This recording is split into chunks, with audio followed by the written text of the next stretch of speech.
Okay, if we can, we'll go ahead and get started. City staff has indicated that they've got one of the visual aids working tonight, so we're going to stay with that one and not bother the system any more than we already have. So with that, we'll get started.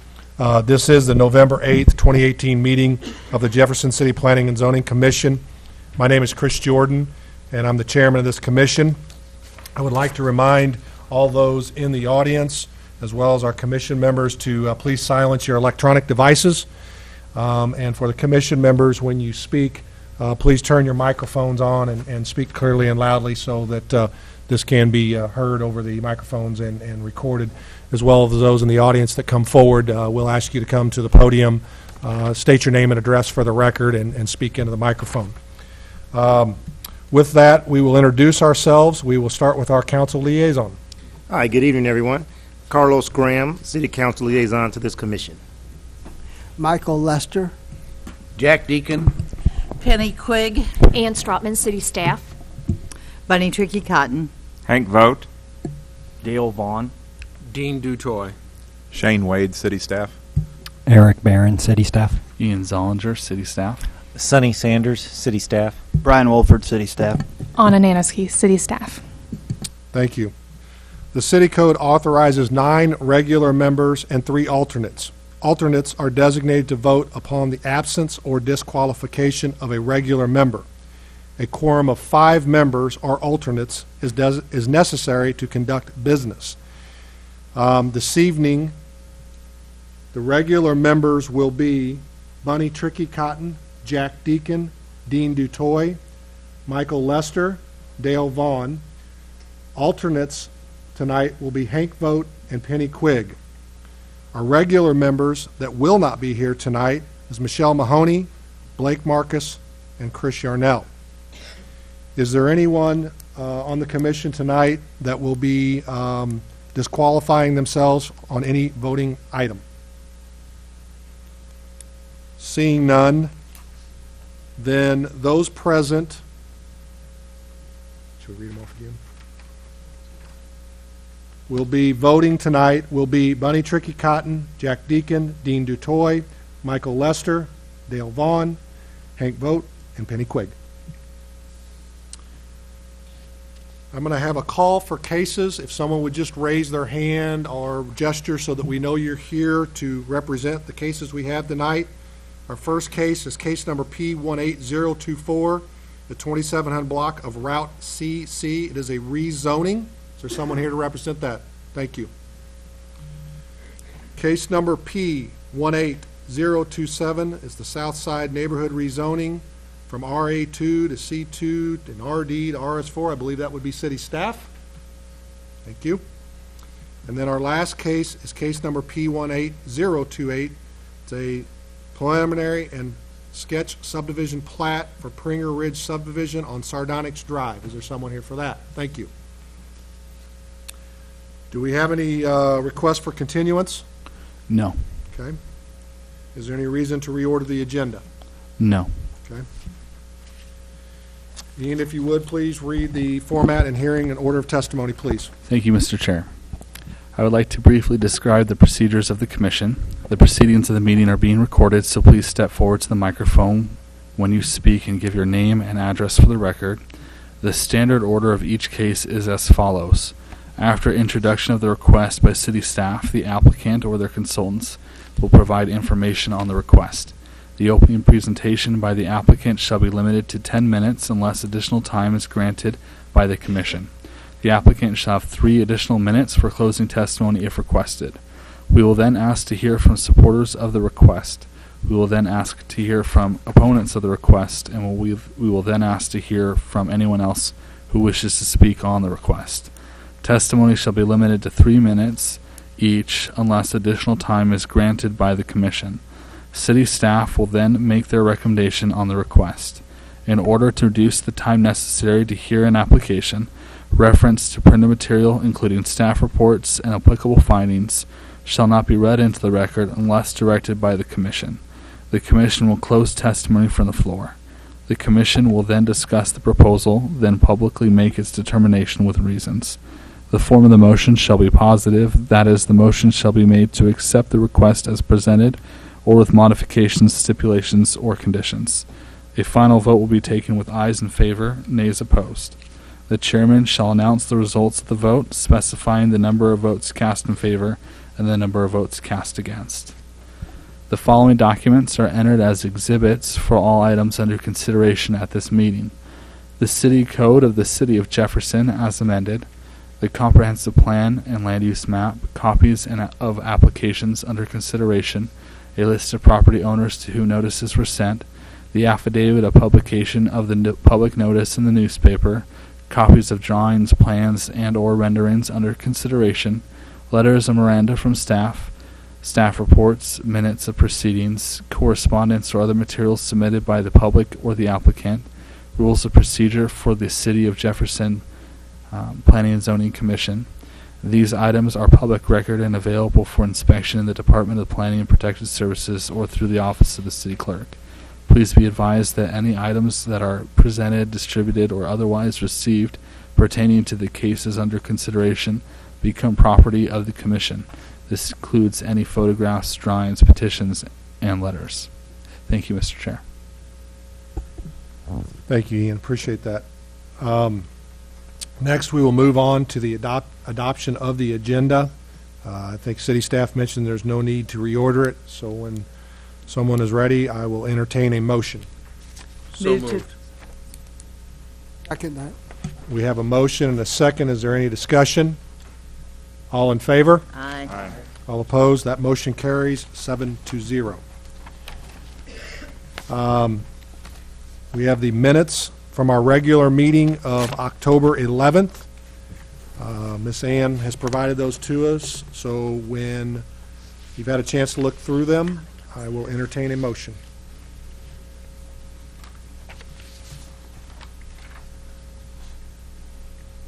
So moved. Second. We have a motion and a second. Is there any discussion on the minutes from the October 11th meeting? All in favor? Aye. All opposed? Again, that carries 7-0.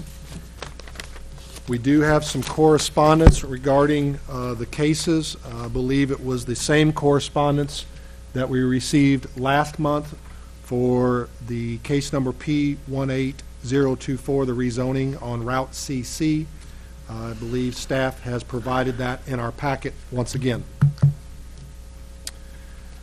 We will move on to new business and public hearings. Our first case tonight is case number P18024, the 2700 block of Route CC. It is a rezoning from RU and C-2, a rezoning from RU to C-2 and a comprehensive plan amendment. Ian, I'll let you tell us a little bit about it. Thank you, Mr. Chair. I would like to draw your attention to the location of the property here. It is located just south of the intersection of Route C and CC and just west of the intersection of those with Highway 179. Now this map shows the previous proposal that was applied for at the beginning with the October meeting, and I have the amended proposal, which is to be considered tonight here. As you can see, this area that was over here is no longer part of that proposal, and so the rezoning and what is going to be considered tonight is this area here. The zoning of the property, the surrounding properties, is C2, general commercial, and C1, neighborhood commercial, where the property is zoned currently as RU, rural.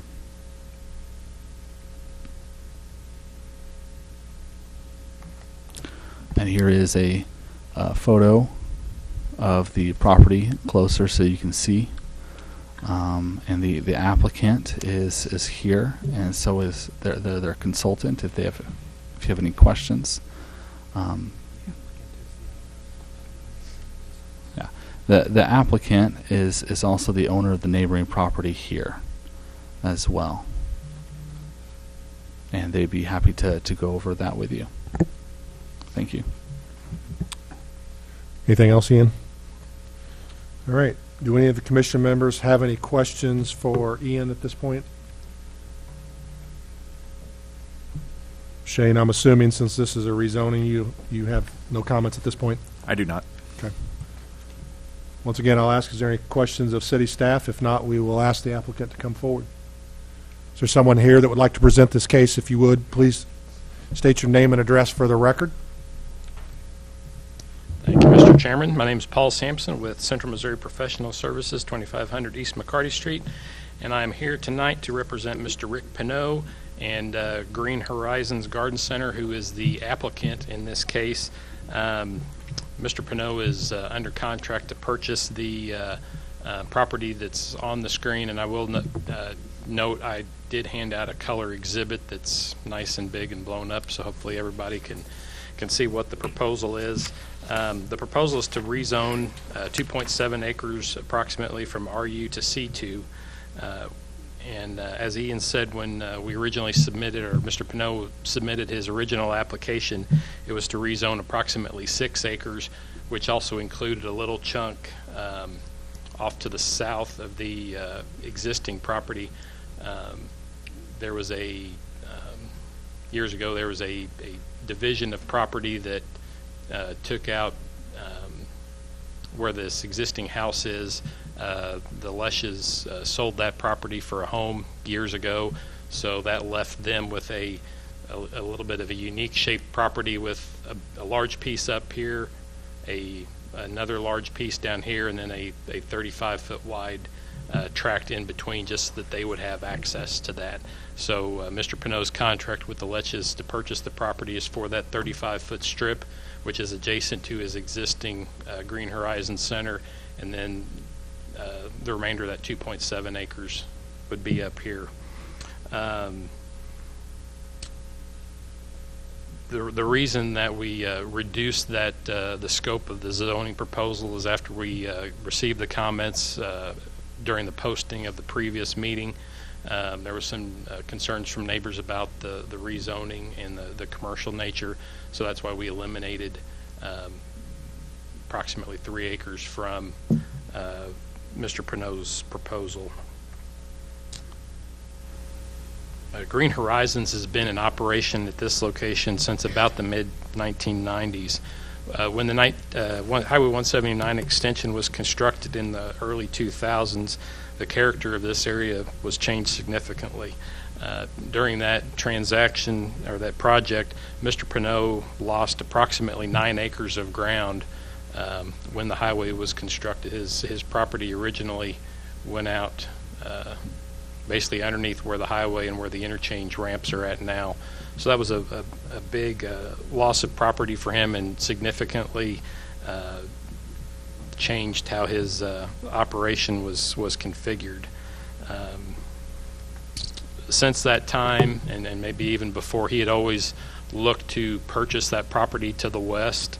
The Leshes were never really open to letting go of that property until recently. So that's why we're here today. Mr. Pinot doesn't have any immediate plans to expand the garden center on the existing property, but just wants to go ahead and get the rezoning done now to match the existing C2 zoning of his existing property. In the correspondence that was received last month, there was some concern about the potential future use of the property. I think right now, I mean, obviously right now there's no imminent sale or thoughts of Mr. Pinot doing anything else with it. The natural expansion would be expansion of his garden center, but there's no immediate plans for that at this time. One thing I think that needs to be kept in mind is that should anything happen on that property, anything that would be built there would have to meet current city codes, which includes setbacks, buffering, traffic impact studies if that's warranted, and use of the land would all be dictated by the current zoning codes. And also the big factor in how this might develop in the future is the fact that the property has no access to the city sewers. Having a lack of sewer access really limits what can be done on that property.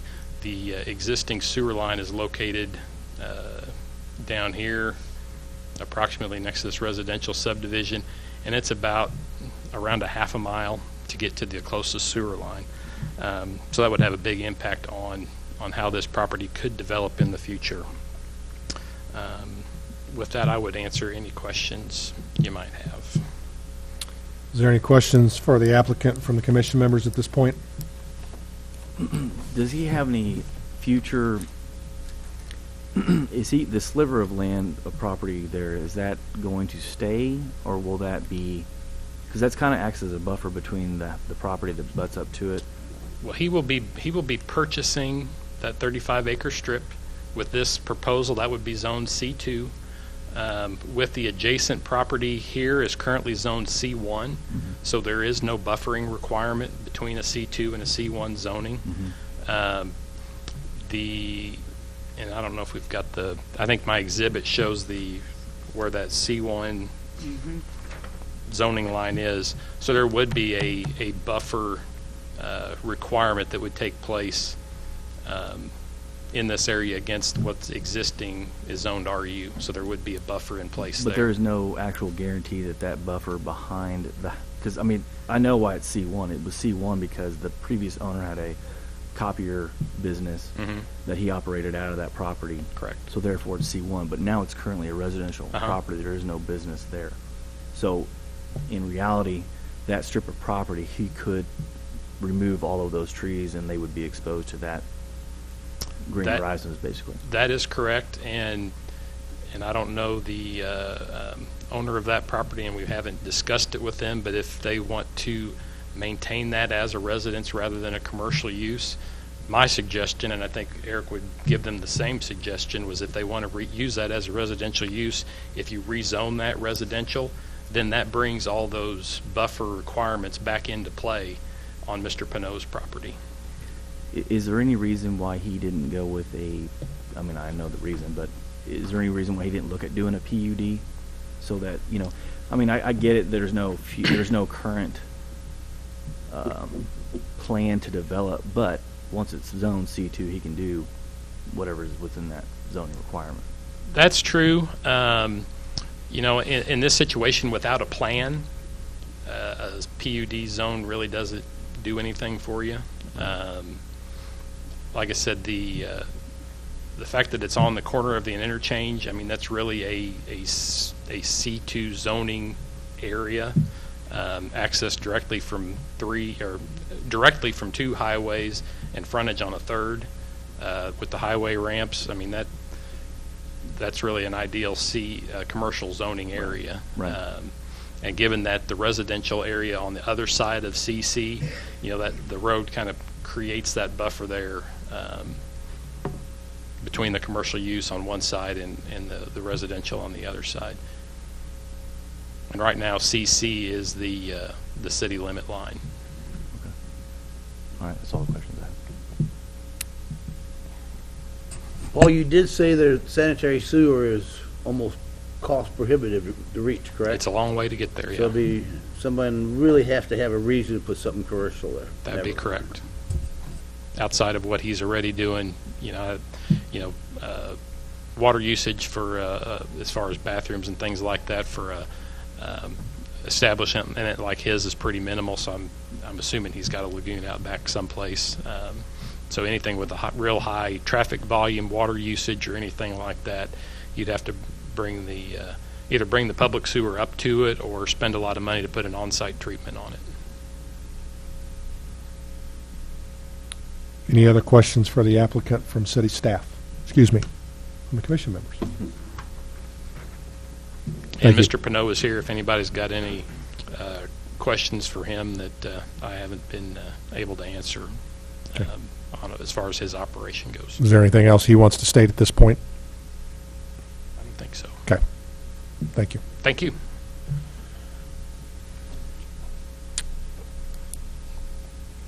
So everyone's aware how we conduct business. At this point, we will move, there's a three-step phase of those that are in favor of the request will be next, followed by those that are in opposition, and then those that just want to speak on the request. So just so you understand how we roll through these. So at this point, since there is no other questions for the applicant from the commission members, we will move on to anyone in the audience who would like to speak in favor of this request. Please come forward and state your name and address for the record. Seeing none, I'll move on to those. Is there anyone who would like to speak in opposition to this request? If so, please come forward and state your name and address for the record.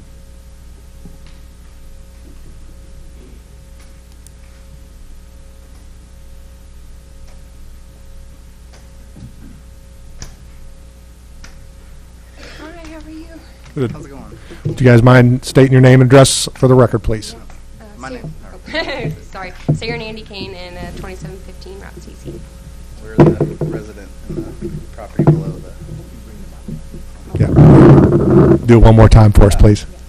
We're the resident below the property that's being proposed to get rezoned to C2. Okay. Give us your name and address so it's on the record, since we can hear you now. Andy Kane and Sarah Kane, it's 2715 Route CC. All right. Thank you. Go ahead. Yeah, no, sorry. We're just a little nervous that it's going to affect our property values. You know, there's we've moved in there. We've been there for probably 10 years, and Green Horizon is kind of great. It has this perfect private little drive on Route CC, but the main visual part is on C and 179, so it doesn't really affect us. You know, we have that little buffer there, and I'm a little afraid that, you know, with us being zoned C1, that could go away. When we bought the property, we had no desire to be, you know, commercial. Just never really felt the need to change it. Get it rezoned. Yeah. And then, you know, the way they laid the property probably wouldn't have been my choice. They kind of laid it against the edge of it. You know, our shop is basically right there where the property line would be. 4 feet with they came and put the new property line in where you can actually see it, and yeah, it's probably about 3 feet on the north side of that shop. But there is no buffer at all if somebody decided to use the land for commercial for whatever reason. And since we are a C1, which we would have no issue getting rezoned, you know, rural, because we don't need it to be C1, but currently we are, so there is no buffer, like he said, and that 10-foot easement where they're showing right there, that new strip that'll be rezoned. Currently, I mean, a lot of those trees have already been removed just in the past month and 2 months since they started filling. This is an older photo, but all that bottom side is actually currently all refilled, so there's the white section that they're showing filled on that picture is almost doubled in size south of that, and then over that 10 feet. Well, some of our property as well has been cleared of the trees, so we don't have the buffer that we did of trees as it shows in the picture anymore. And we're afraid, not necessarily his intention, but you know, somebody decides to buy the land a year from now, 2 years from now, we don't know what's going to go in that field. And as probably the other emails showed, the residents across the street, that's all residential with, you know, kids and stuff, and they're worried about what might potentially go in that large field as well. Because currently there is no businesses on CC. I mean, his is technically, but you cannot see it from the road whatsoever other than the sign itself. So nobody's really, it hasn't been an issue whatsoever. So we're just more concerned about future use of what might go there. Yeah, or I hate to think that's going to tank our home values for just what could be, you know what I mean? So it could never get done, and I would hate to think that if, when we want to leave or anyone else wants to leave in the area, their property values will be down because people will be concerned of the same thing we're concerned of, so. So I could see being rezoned, you know, with a proposal, you know, at that time what's going to go there, and people could decide whether it needed to be C2 with the residential areas being around there, but just to do it without knowing what could potentially go there is kind of scary, because even though Mr. Pino doesn't have a plan for it, the next owner, whenever that may be, might have a plan for it, and it's already zoned C2, so they won't have to really get authorization. They can do it as far as C2 zoning approves. They can do whatever they please with that land as the new owners, and we'll kind of just have to accept it at that point, because it's done, yeah. It's done. And that's literally like, I mean, it's in our, you walk out the front door or side door, and that's the property. You know, it's above grade, so whenever we're standing at our our grade of home. That's about 10 feet above grade, overlooking our property completely. Yeah. And we're just concerned about what could potentially end up being there. Mm-hmm. Okay. Any questions for the Canes? Anything else? No. Thank you for your testimony. Thank you very much.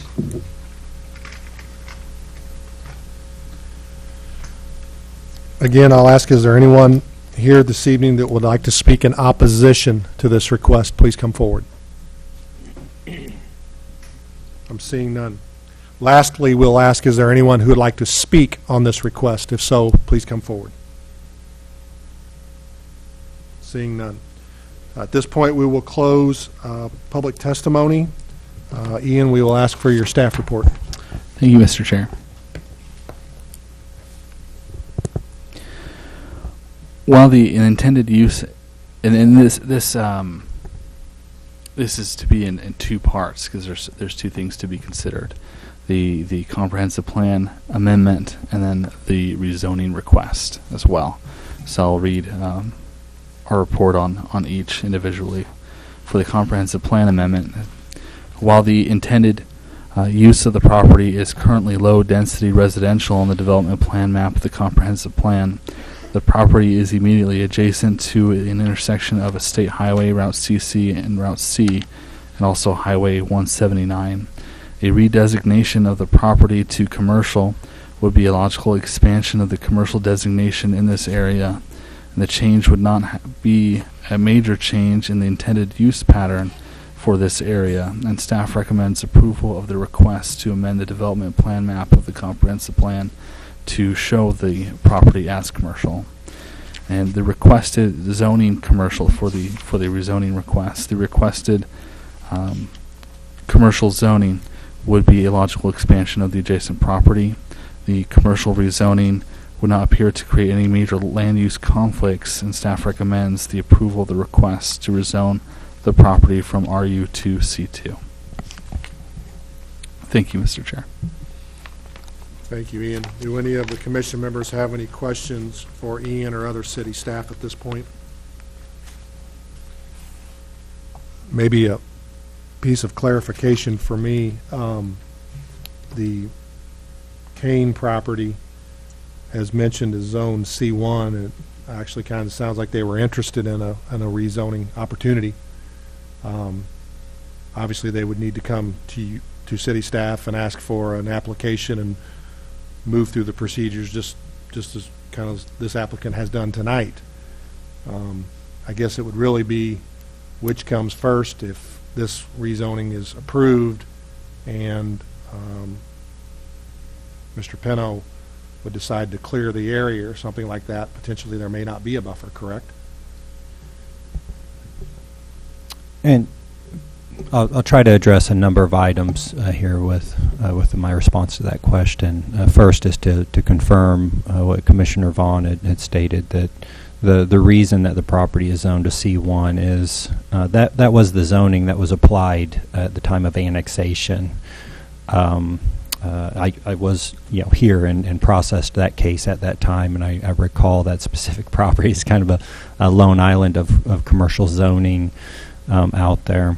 And it was because of the business that was being operated there, and if I recall correctly, I believe it was requested by that property owner in order to ensure that it didn't hamper the continued operation of that business. The reason the property in question right now was zoned RU is that was a base level zoning that is applied for property that has no specific use. And so that's it's actually called out within the city code that as property comes into the city, unless there's a specific zoning or use or zoning request or use for the property, it comes in at that base zoning of RU. That is correct that the property owners of the house could apply request for rezoning of their property to a single-family residential district. There are buffer yard standards contained within the zoning code. There's a variety of options that a developer of a piece of property can use in order to meet buffer yard standards. The typical one is a 25-foot strip of property filled with trees and a 6-foot tall fence in order to provide that that combination of screening and kind of softening of the transitional land use. And so at a maximum, that's really what a property owner could expect in terms of screening between their single family use and a general commercial type of use. That's the maximum that would be required by city code. Certainly we can see many instances out there where there's a greater deal of separation between commercial and residential uses, but that is the minimum required by city code. I hope that's answered your question. But yes, they could come in and apply for rezoning, and it would be if it's commercially developed prior to their request, then no, the buffer yard standards would not apply because they are based on the zoning districts. If they were to apply, then yes, the buffer yard standards, if they were successful in a rezoning, then yes, the buffer yard standards would apply, and the minimum would be basically that 25-foot strip with trees and a fence.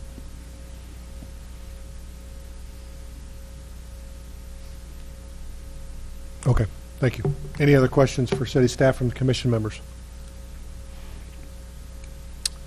All right. Seeing none, we will move on. I will entertain a motion. I believe city staff has asked that we do it in 2 phases. The first one would be the motion for the comprehensive plan amendment. I believe it needs to be made in a positive motion, and then we will vote on that. If that is approved, then we would move on to the rezoning request. Once again, that motion would be made in a positive form and then voted upon. So I will entertain a motion. I move to approve the comprehensive plan amendment request to show the 2.69 acres of property as commercial on the development plan map of the comprehensive plan. Second. We have a motion and a second. Is there any discussion? All in favor? Aye. Aye. All opposed? No. Okay, we are going to do roll call.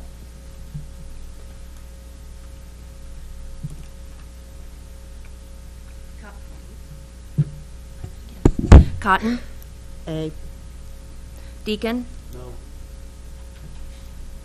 Dutoy? Aye. Lester?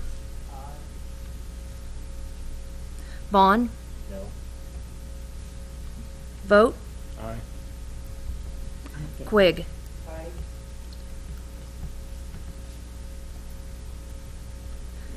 The motion passes 5-2. Okay, the motion was to approve the comprehensive plan amendment 5-2. Now we will entertain a motion to approve the request to rezone the property. I will entertain a motion. I move to approve the request to rezone 2.69 acres of property from RU to C2. Second. We have a motion and a second. Is there any discussion? We will do roll call. You can do it that way? Yeah. Okay. City staff said let's just do all those in favor? Aye. Aye. All opposed? No. Let's do roll call. All right. Cotton? Aye. Deacon? Dutoy? Aye. Lester? Vaughn? No. Vote? Aye. Quigg? Okay, and that also passes 5-2. Again, that motion carries 5-2. It will be forwarded to the city council. That council meeting and public hearing will be held when? December 17th, here in these chambers at 6 p.m. That's a Monday. December 17th at 6 p.m. in the same room. Yes, that's correct. Very good. That will be forwarded to the city council. Thank you. Next, we will move on to our following case. Tonight would be case number P18027, Southside Neighborhood Rezoning Number 2, a rezoning from RA-2 C-2, and RD to RS4. City staff. Thank you. The purpose of the request is to implement some recommendations from the historic Southside Old Meadowbrook District and Neighborhood Plan. So I'm going to begin by briefly going over that plan. The Southside Plan was adopted in 2017. This plan was commissioned by Capital Region Medical Center and produced by H3 Studios, which is a consulting firm, and they wanted to look at the neighborhood surrounding their hospital in hopes of understanding what could be done to strengthen the area.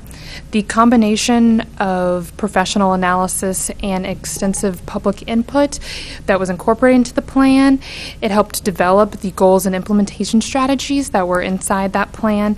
So the plan then presents those several goals and implementation strategies to aid in making this plan a reality.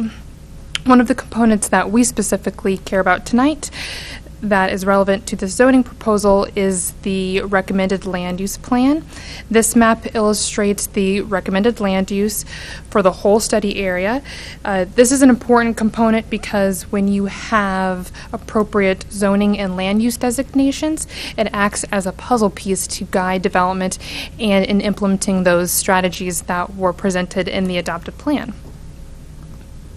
So there's a lot going on in that first slide. There are a lot of components to this rezoning plan. Staff has decided to attack this implementation in several phases. Phase 1, you can see here in the blue, that was adopted by City Council in October, on October 1st to be specific. Sorry. And then we are here to talk about Phase 2, which is right here in the yellow. And I'm going to refer to Phase 2 as Southside number 2 from here on out. Here is a close-up of the zoning proposal in perspective of that land use plan from the Southside plan. A couple of things that I want to point out to you is first I'm going to orient you to the area. We have Dunklin Street acts sort of as a northern boundary for the proposed rezoning, and then Atchison Street is to the south, and then Community Park is just east of the proposed rezoning. And then the tan color, that suggests single-family residential zoning. And then the black line is the recommended land use, excuse me. The black line is the staff-initiated proposal. So here is a map of the existing zoning. We have, and I apologize that the screen is far away from me right now, but we have the R2 zoning, that is a multifamily residential zoning, a little piece of C2, general commercial, and then right here is RD, residential duplex. The proposed rezoning would be from the RA2, RD, and C2 to RS4, a single-family residential district. Yeah. And then, so then we have the RS4 is even sandwiched in between these two districts and right here to the south. This is a land use study that we did for the area, and this is going to highlight why the recommended rezoning is an appropriate action. So there's several things I'm going to point out again. We have all of the green parcels, and those are single-family homes.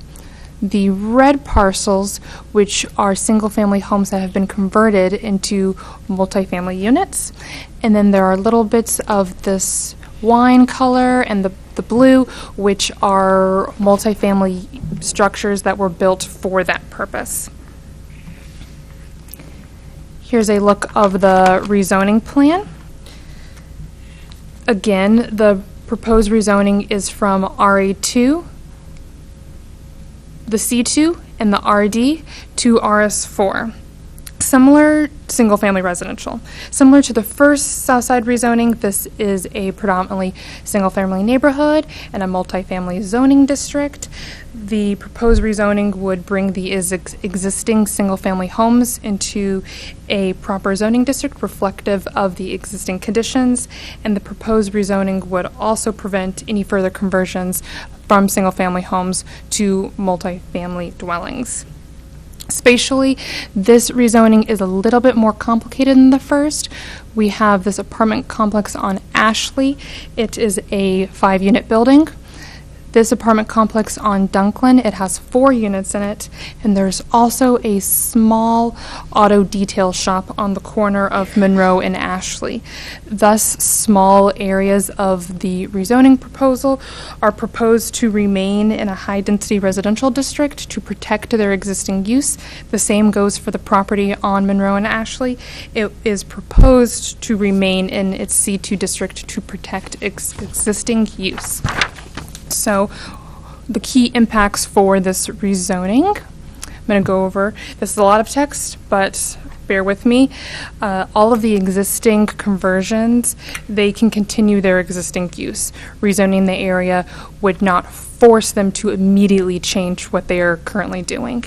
The conversions that have 2 units in it, they may rebuild as the 2-unit dwellings that they are, same footprint, same size, if they were destroyed by a natural cause, let's say fire. The conversions that have 3 units or more, if they are destroyed by a natural cause, they would have to be rebuilt as a single-family home. And then if anything was voluntarily converted or demolished, it would have to be built as a single-family home. And again, to reiterate that a few of those properties that were originally built as a multifamily structure or the commercial structure will remain in their zoning districts to protect their existing use. We did have a informal neighborhood meeting on October 30th. We talked to some members of the community about the proposed rezoning and answered their questions about the proposed rezoning. And then this will go to City Council for a public hearing tentatively on December 17th. Thank you. Okay. Do any of the commission members have any questions for city staff about proposed rezoning?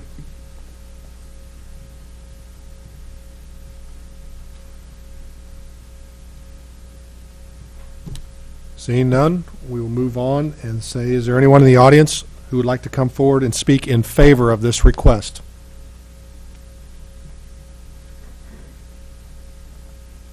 Seeing none, is there anyone who'd like to speak in opposition to this request? Please come forward.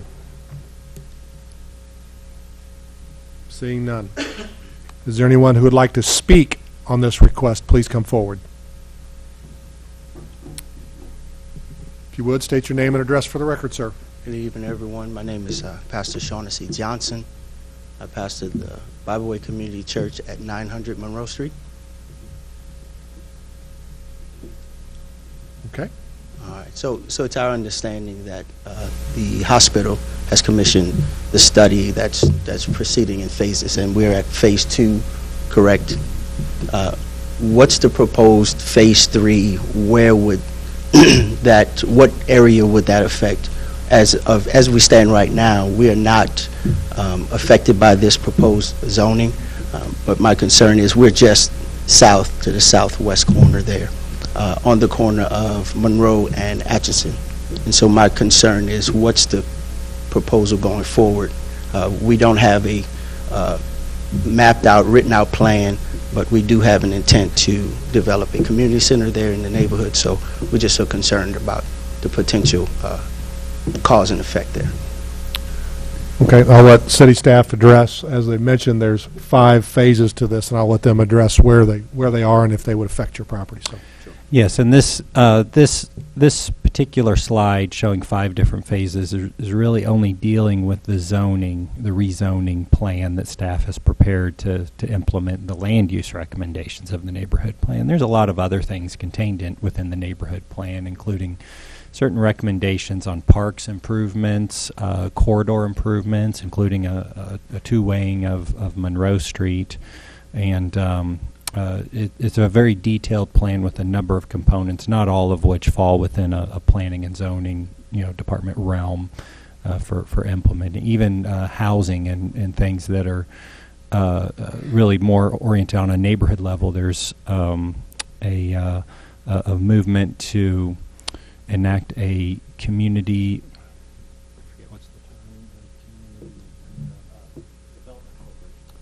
Community Development Corporation, kind of a not-for-profit agency that would be responsible for pushing forward some of those other elements of the plan.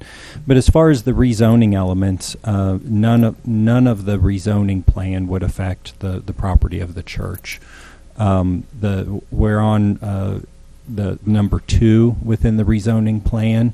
These aren't in any particular order, so it's not necessarily that we would go to number 3 next. In fact, we're actually looking at number 5 next. And but as far as the particular property you're concerned about with the church, it's not contained within any of the districts and should have no direct impact on you. Is that no direct impact now, or no direct impact? As far as the zoning goes, there's the plan does not propose to rezone the church property, and so as far as the plan goes, there'd be no impact. Sure. Nothing is proposed for your property. Sure. And Eric, and I'll put my planner's hat back on here for just a second and correct me as I'm wrong, but even with a church, certain uses of a church are not regulated by zoning. So your church could be potentially zoned single family right now or commercial, and if it meets certain guidelines and certain operations of that church take place in that, a chapel or whatever, place of worship, then they potentially could be exempt from zoning.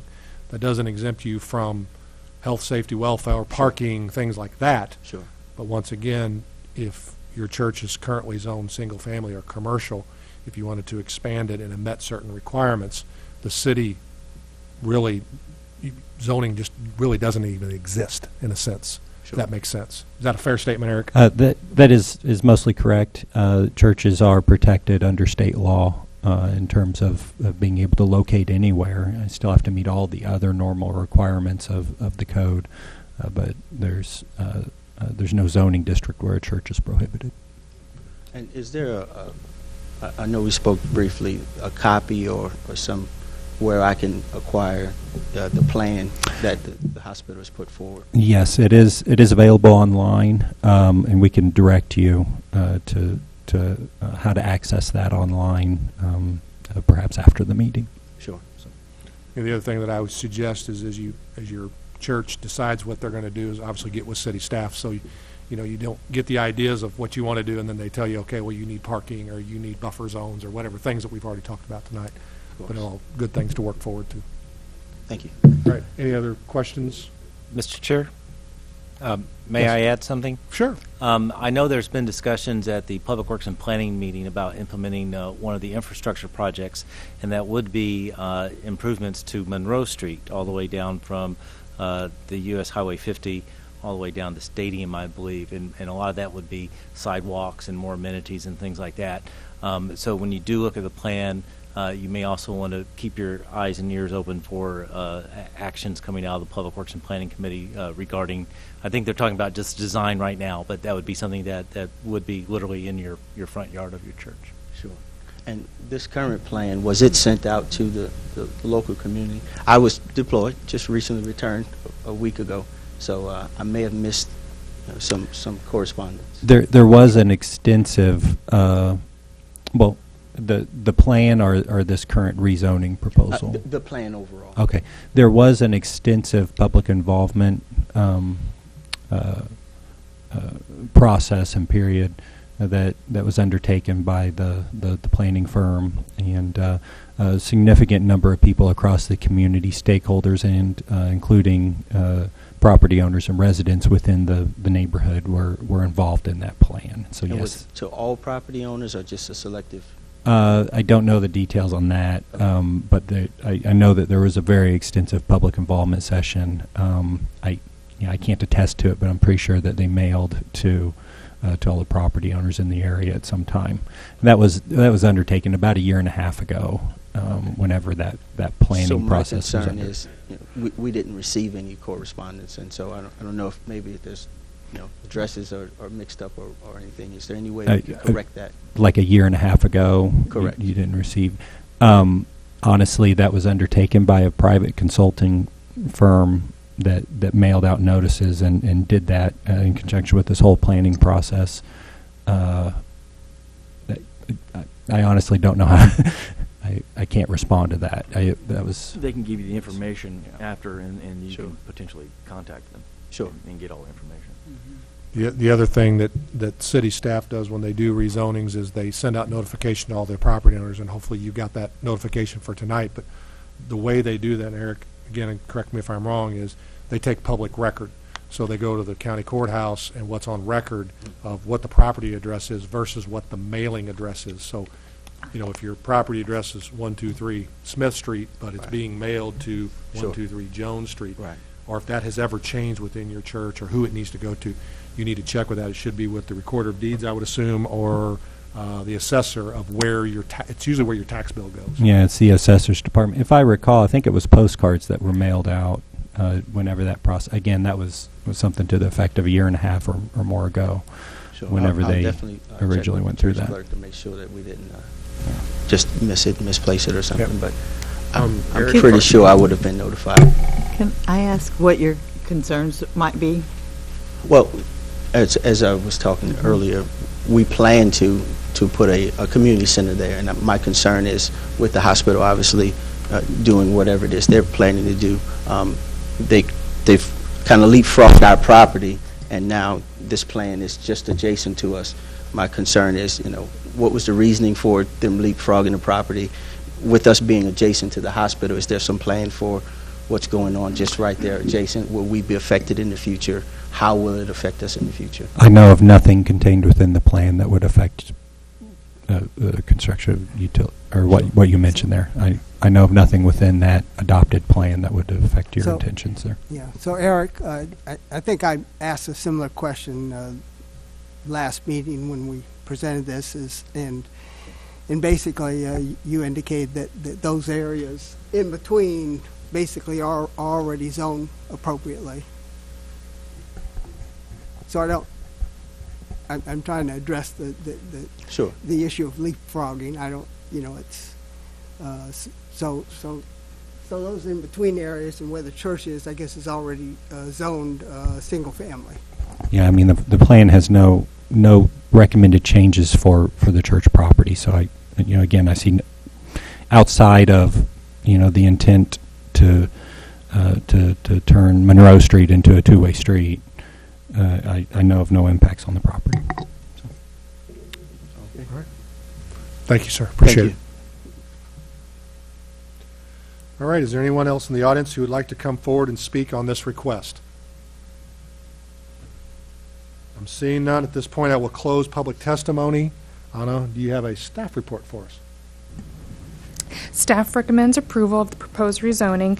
Downzoning the area would protect the single-family character of the neighborhood and would prevent any further conversions of existing single-family homes to multifamily dwellings. The form of the motion is at the bottom of the staff report. Thank you. Any questions for city staff? If not, I will entertain a motion. Move to approve the rezoning plan for the area as presented by staff. I'll second that. I have a motion and a second. Is there any discussion?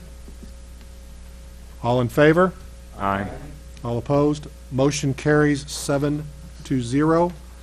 I believe we've been informed this will be forwarded to the city council for December 17th, That's correct. 6 p.m. in this room. Correct. All right. Thank you. We will move on to our last case this evening. It is case number P18028, Sardonyx Drive. It is a preliminary and sketch subdivision plat of Pringer Ridge subdivision. I think Ian has some information on this for us, and we'll go from there. Yes, thank you, Mr. Chair. The location of this property, if I'll turn your attention here to the map, here is Edgewood, West Edgewood, and 179. The location of this preliminary plat is at the end of Sardonyx Drive, and would be developing this undeveloped area here. The zoning of the property is RS2 single family residential, and there's a portion that is zoned C2 general commercial up at the north here. And then this photo here, it's a bit different than what I usually do. It's an air photo displaying the contours of the property so you can see the character of the terrain. and what that looks like. There's a ridge here, and it goes up that way. The difference in slope is, I believe, at the top of the ridge here has an elevation of 788 feet or so, and the top of Sardonyx Drive at the bottom of the ridge is an elevation roughly of 700 feet or so. This is the first portion of the first phase of the preliminary plat. There would be, and just for your reference, this is the top of Sardonyx Drive. This kind of was shown right here. So there's the top. And this over here is South 10 Mile up here. So the first phase, or the preliminary plat, there would be 35 single-family lots with a cul-de-sac bulb at the top here, with right-of-way extending outwards for the possibility of the future connection. And the other part of the preliminary plat here shows the proposed future road network of the plat, that the road would circle back down towards Edgewood right here. The applicant's consultant, they're here to present some more information, and if you have any questions about that, I can answer that as well. I'll add. And Mr. Chair, if I could add a little to this. It's a little different than I think other preliminary plats we've brought forward to you for a couple reasons. One is it comes in two parts.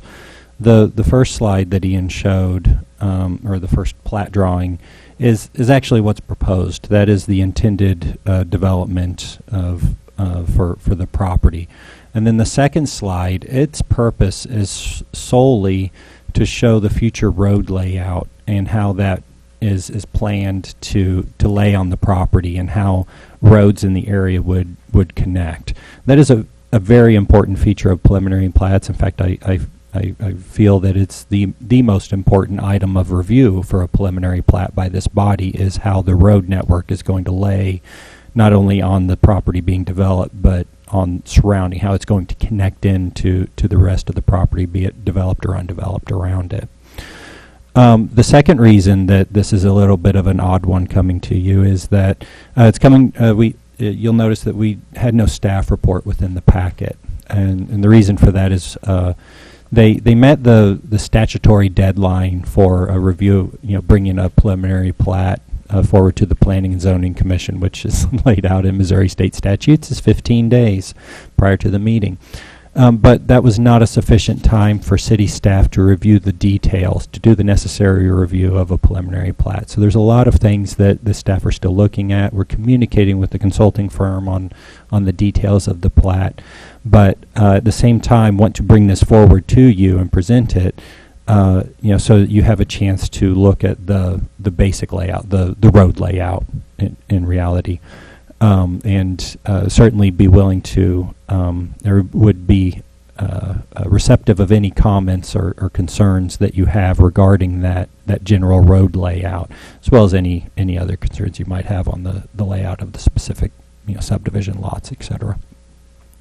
With that, as Ian mentioned, the consultant is here, can perhaps give a little bit more color to this particular proposal. But it is our recommendation to bring this back to you at the December meeting with a full staff report, and for a decision at that time, and to basically postpone any decision until the December meeting. Thank you. Okay, at this point, do any of the commission members have any questions for city staff? Go ahead. Eric, do you know when they were going to connect the road to Edgewood? How soon they would do that? I'm real familiar with that. That's the old Wallendorf farm, probably Shepker farm, maybe part of Oliver Leach's farm. But the only way in and out is South 10, and that's right above McDonald's where Orscheln was. That's a nightmare if you start getting a lot of cars in there. I mean, it's just, I would just wonder how soon they could get to Edgewood. Because if you get a lot of cars, a lot of people in that subdivision, before they can get out down below, it's going to be a mess. Have you ever tried to go to Orscheln and get onto Missouri Boulevard? Whew, you got to go right. if you're going to left turn, you're an idiot. So I was just wondering if there, how long, I mean, it's not going to affect me, and it looks like it'll work, but it's So- going to be a mess until they put that road all the way through. All the way through from South 10 to Edgewood? Okay. That is actually not contained within this proposal. There is no property connection between the two. There's a small private drive that connects the two. We at a staff level in initial conversations regarding regarding a submittal of a subdivision plat, basically commented that the opportunity for a future connection needs to be retained, but there's no way for them to propose a connection today. It would look And like so- it was, they could, on the map we have, it looks like it connected to Emerald, and that gave you access to Edgewood down at the bottom. Oh, but as far as South 10 connecting. No, I mean, I knew that. South. Okay. I was just wondering when they was going to be able to go all the way Oh. through. And perhaps the consultant can add a little more color on that, but I believe it'd be a very long-term type of plan. Any other questions for city staff at this point? I have just a design question. I've never really seen a cul-de-sac like that. Is that like that because of the layout? I mean, because it's not really in the middle of the road. It's not like a cul-de-sac. It's off to the side. I might wait and see if the consultant can answer some of those questions, and certainly if not answered sufficiently, I'd be happy to weigh in as well. Okay. We'll ask commission members again, is there any questions of city staff, or are we ready to ask the applicant to come forward? If you would, sir. Name and address for the record. Paul Sampson, CMPS 2500 East McCarty Street. So in front of you, we've got two exhibits. One is what we're calling the sketch plat, and really the sketch plat is laid out in the city code, and typically what we would do with a sketch plat would sit down directly with city staff and say, okay, this is where the road network needs to go, just kind of as a big picture type item. And just to make sure you guys get everything oriented, just to get everything to fit on the page, everything is rotated, so you'll have to look at it kind of in a landscape or a portrait orientation so that you can get north going up.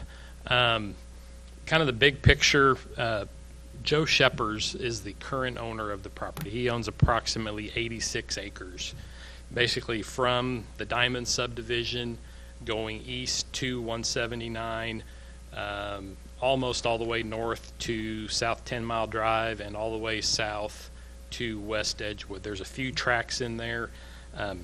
Joe lives there himself. There's a couple of other larger residential tracks that are accessed off of the private drive, off of South 10 Mile.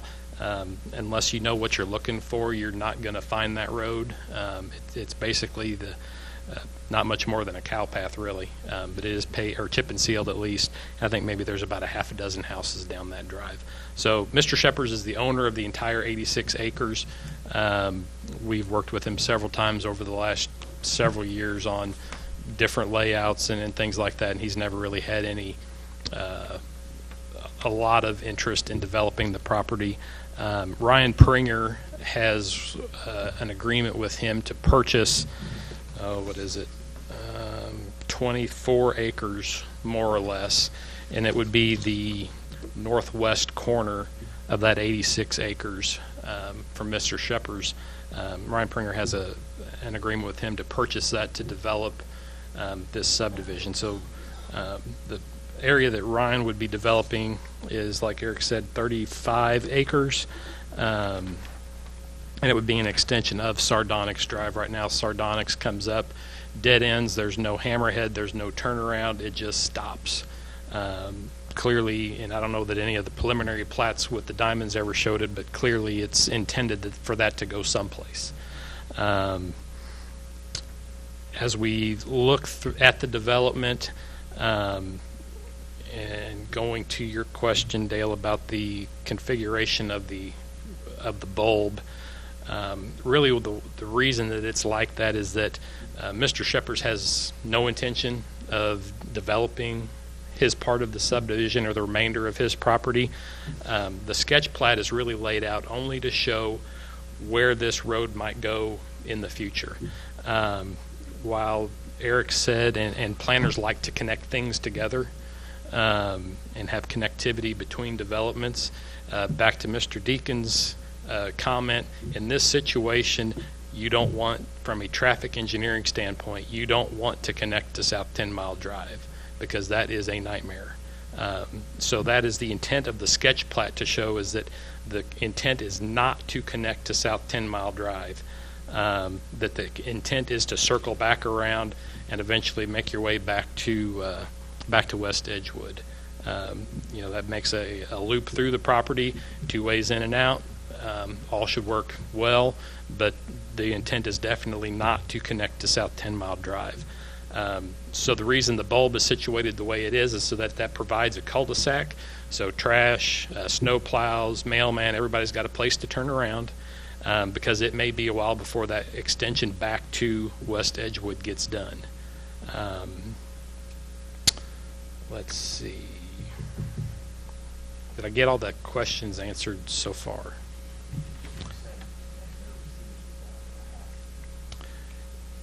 It's not totally unseen. We've done a few of them before, and a lot of times you don't really notice them because it's at the true dead end of a road that doesn't intend to go anyplace.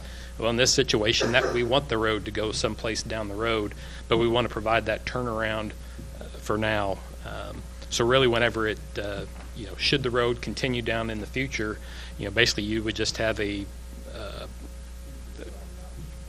they could have the option to turn around there, or the house that's on that lot would be set back far enough to where you basically just have a little bubble there, and the through traffic would still go on through. And we've seen and done subdivisions similar to that, where if you wanted to squeeze an extra lot or two in and needed more frontage, that we'd put a kind of a bulb like that in there to be able to create a little bit more frontage in order to squeeze an extra lot in. But in this case, it's really just a matter of providing a place to turn around for now, because we don't know when that road might get extended in the future. I think it'd be a great spot for our law enforcement to sit to give tickets. That's right. We just want to make sure you're still awake back there. So really like Eric said, the preliminary plat, we met the submittal date, and just to give them more time to evaluate it, look at all the issues that go along with it, stormwater, sewers, utilities, and Eric's made some preliminary comments to us, and we're in the process of working through those and making adjustments to the plan as we go. But we wanted to at least get it in front of you guys to give you some time to chew on it, so that we don't we're hoping to make this a fairly, maybe spending a little bit more time on the very front end of it will keep us from getting halfway through and saying, okay, well, we need to slow down and figure some stuff out. So we're just taking a little bit more time on the front end, and hopefully that'll make for smooth sailing as we go forward. The plan is to bring this back as a preliminary plat in December meeting, and we would probably, as soon as that's done, we would be continuing to follow up with the final subdivision plat for those 35 acres, and probably have that in January, February timeframe. So. Okay. Do any commission members have any questions for the applicant? It sounds like they are in concurrence and understand that city staff would like to postpone this till next month. I guess I would ask, do you need a motion for that?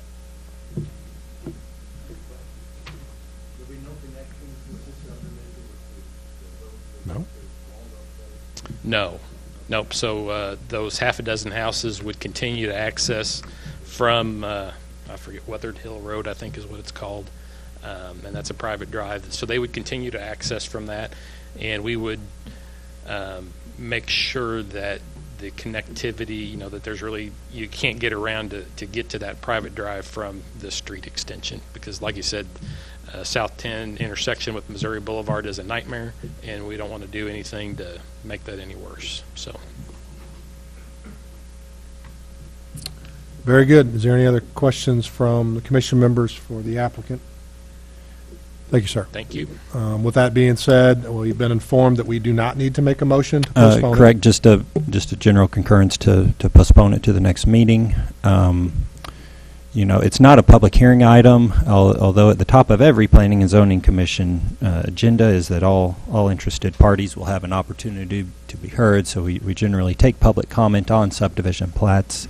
The only person left in the room is Nicole, and she tends to not comment very often on things. But we should still ask her. Maybe it's her turn. If she would like. But otherwise, certainly, what I'm getting at is next month, certainly make an opportunity to comment.